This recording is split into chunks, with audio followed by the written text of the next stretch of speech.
Hello, my name is Dan Johnson. Welcome back to my channel. Today I'm going to be reviewing our next episode of Doctor Who Series 14/1, and that is called 73 Yards. Now, this is probably the most unorthodox episode of Doctor Who we've had in recent memory, if not the most unorthodox I've ever seen.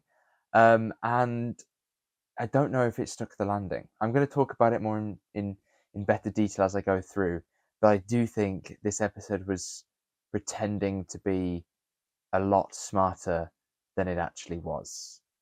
So I've broken it down into two sections. So talk about the politics stuff, which kind of comes out of nowhere in the second half, and then we'll go back and talk about this mysterious lady, the folklore, the Welsh folklore sort of stuff that is primarily what they marketed this story with. Politics wise, we learned that this sort of Mad Jack folklore is also connected to this politician, and I loved this idea. I was sitting there going, yep, this is so clever, this is exactly what I was hoping for an episode like this. It's very years and years like, and the fact that Ruby spent her entire lifetime tracking down this guy, well, not tracking down, but following this guy, trying to realize what she needed to do. I really like that idea. And for a companion light episode, for her to sort of devote herself to solving this mystery is really nice. I do think, as a whole, it could have done with more time. The fact that we didn't see him till sort of like the end or halfway through in the episode, I think was a bit of a shame because you didn't really get to expose about what he was doing. You know, we have this really weird subplot in which a character called Marty, who's a assistant, we'll say, to the political party, is sort of hinted that she's been assaulted um, by the politician character, and I thought, oh, I'm not sure this is really Doctor Who like, but obviously because it's Doctor Who, you can't go into specifics and really develop that. But there's so much they could have done with it that would have really threshed out this character and fleshed out this world that they were building and the political landscape, so that you know, years and years was great because it was fully fleshed out. So that when the payoff comes at the end and you defeat the politician and Ruby's sort of life work, you know, all that 40 years odd that she spent, you know, working away trying to solve what she needed to do um, in the story has a much better payoff, and I'm not sure it quite landed. Like I say, I really enjoy that idea, and I mean, she must have an amazing skincare routine because she looks like a 20-year-old and she's supposed to be 40. I also like the idea that Hope is following her, that it all tracks back to that one day in Wales. Next, we have Folklore, not the Taylor Swift album, a Welsh folklore story called Mad Jack. Again, sort of as it links to the politician, really love some of that, but tonally, this section of the episode is a bit weird in the fact that, you know, if you take the pub scene, when they're sitting there, they're panicking and they go, oh no, it's a joke. It was a joke.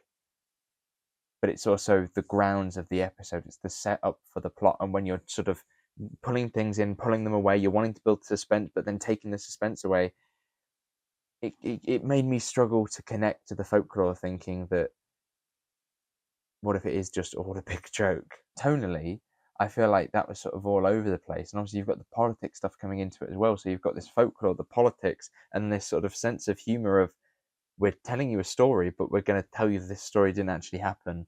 But then, you know, I suppose that's sort of like that childhood teasing going, there's no such thing as the bogeyman, but there may be.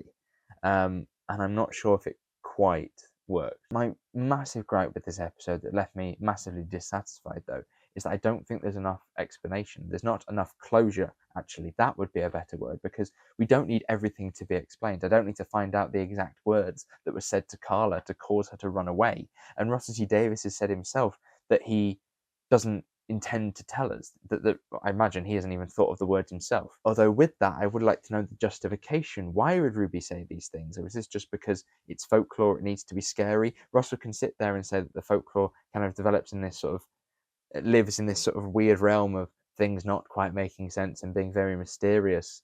But I would like, as a story, to know why the Doctor disappeared, why he doesn't remember it. I would like to know, you know, why we had to wait such a long time for Mad Jack to actually manifest himself.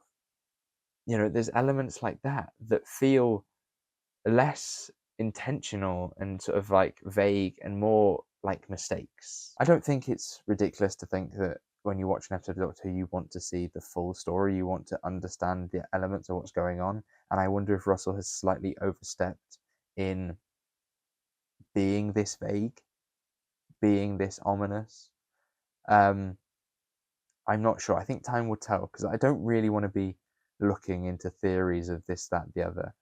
But in time, once I've watched it a few more times, sort of justifications of why the Doctor may have disappeared, the breaking of their circle and things like that, could that have an effect on time travel? There's so many sort of explanations to things that I don't want to sit here and make a big ranty video talking about every single plot point.